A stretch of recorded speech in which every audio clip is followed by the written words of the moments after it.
Welcome to a new daily top Askreddit video. Today's topic. If Cinderella's shoe fit perfectly, then why did it fall off when she ran? Because magic users are tricksy.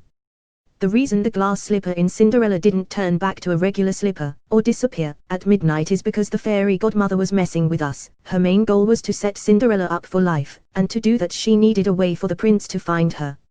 She could easily have magicked Cinderella into the life she wanted, arbitrary midnight deadline be damned, but instead the fairy godmother decided to make the prince want her for her own qualities and to prove his love by tracking Cinderella down. To do that, she had to make sure that something was left behind, so she popped that little glass sumbitch off so the prince would have a lead to follow. We are all puppets in the hands of the fairy godmother. I was going to say, the real question is, why didn't the glass slipper disappear or turn back to a normal dusty shoe at midnight along with everything else? This answer answers all the questions. Another good argument for the slippers not turning back / disappearing is because the fairy godmother didn't magic them into existence like everything else, she just gave them to her after the magic happened as a final touch. So the slippers were never magic, they were just glass slippers. Chick was running in heels, I can see that happening to anyone. Glass heels. Editing to boost a well-written article about the word vera shared by you /earshrapel below https://ritijimagis.weebly.com/home. And slippery like my phone. But not as fragile. She had sweaty feet from dancing all night and then ran down the stairs. Do you think the prince took a sniff of that funk when he got the glass shoe? It's glass so it doesn't absorb the sweat. Just sits on the surface to bloom.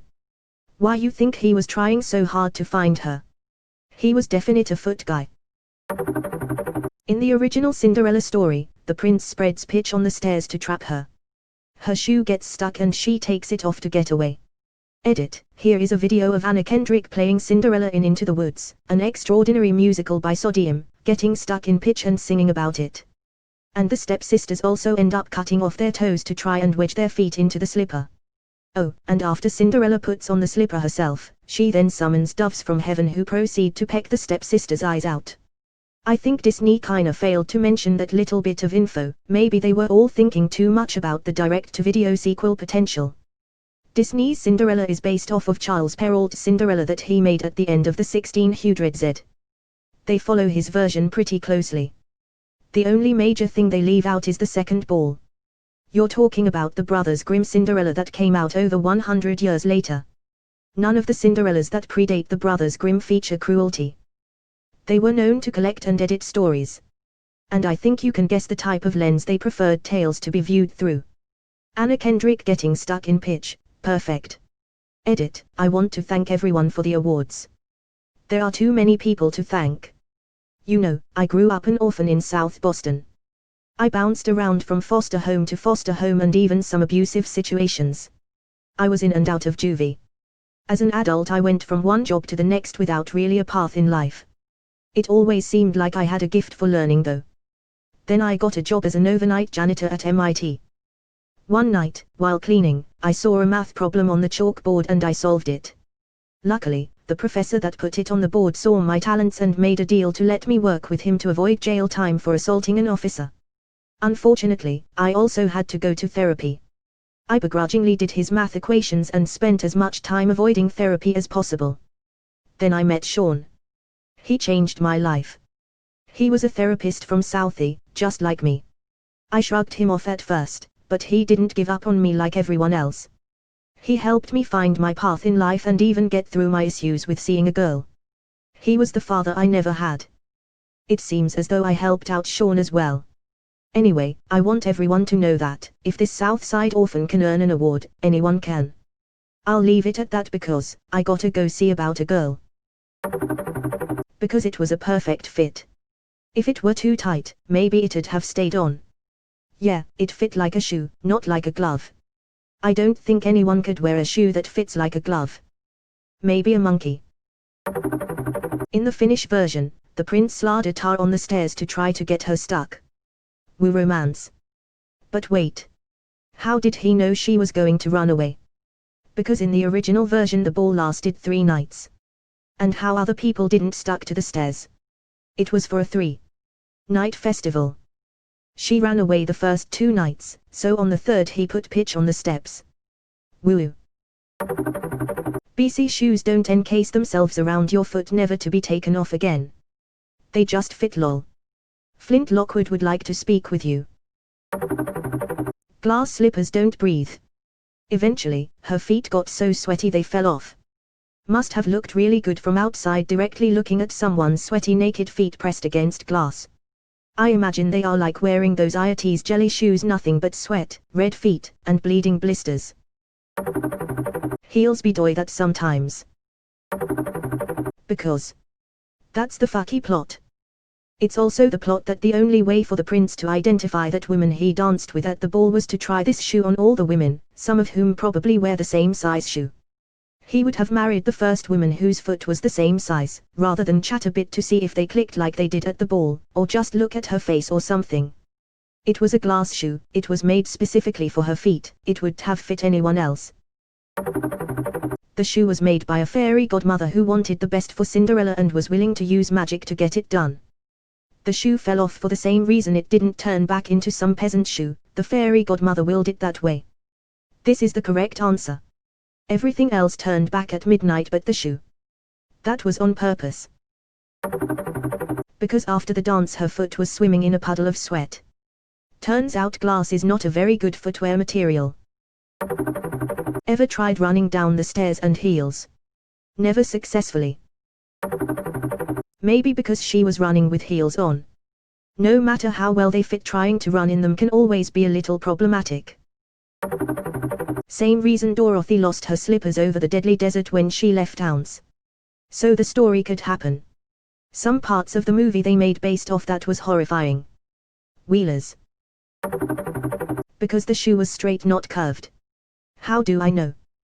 The story happened before 1818. Why does 1818 matter? 1818 is when the first known pair of shoes with designated left and right feet were produced in Philadelphia. Prior to 1818 shoes were all straight out and interchangeable between the feet. It took the industrializatio of shoes to this to become the norm.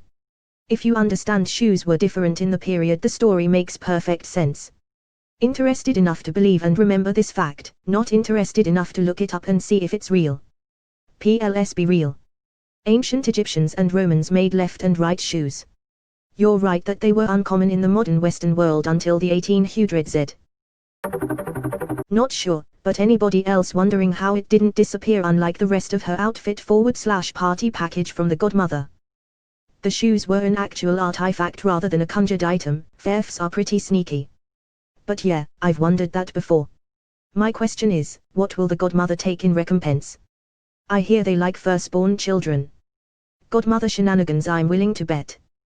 The answer here is that the fairy godmother wanted Cinderella to marry the prince, not merely to go to the ball.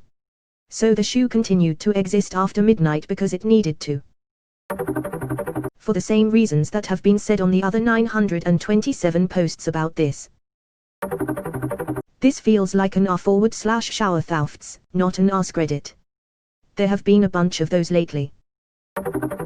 She was white girl wasted, they lose shit all the time. I love how white girl wasted is accepted by all cultures around the world and we all understand its meaning without offending. White girl wasted is the first building block of a global culture. Atop the mountain she called out fireball bitches. And the world came together as one with a harmonious woo-woo. A world divided has achieved peace. The original story of why do you see one shoe by the side of the road sometimes? The other bit I found problematic in Cinderella was that when she turned up at the ball, everyone thought she was a foreign princess. When the royal party went looking for her the next day, they searched the homes within the kingdom. If she was a foreign princess, wouldn't she have left the kingdom? Or they should have looked at the hotels at the very least. Imagine a princess living in an Airbnb. Easy, travel was really slow back then. She wouldn't have been able to make it very far out of the kingdom in a single night unless the capital city was right at the kingdom's border. Hangover window was closing fast. Because shoes are made so the foot can slip in and slip out. Fitting perfectly doesn't mean her foot can't come out of the shoe. Rumor grew of a shadow in the east, whispers of a nameless fear, and the shoe of Cinderella perceived its time had come. It abandoned Cinderella, but then something happened that the shoe did not intend. It was picked up by the most unlikely creature imaginable, a prince, Prince Charming, of the castle. Askreddit has really gone to shit since COVID started. The fur slipper is a metaphor for her virginity. Not sure why this isn't higher. Losing your shoe was a metaphor for losing your virginity. https www.medievalists.net/2015/01. Sweaty feet from dancing. It was a slipper. We're all familiar with slippers, right? Perfect fit is a relative term. Hell, fit is a relative term for slippers. They create a space in which part of a foot can occupy, in much the same way as part of a foot can occupy a bucket or an empty Kleenex box. We're not exactly talking about orthopedic masterpieces here.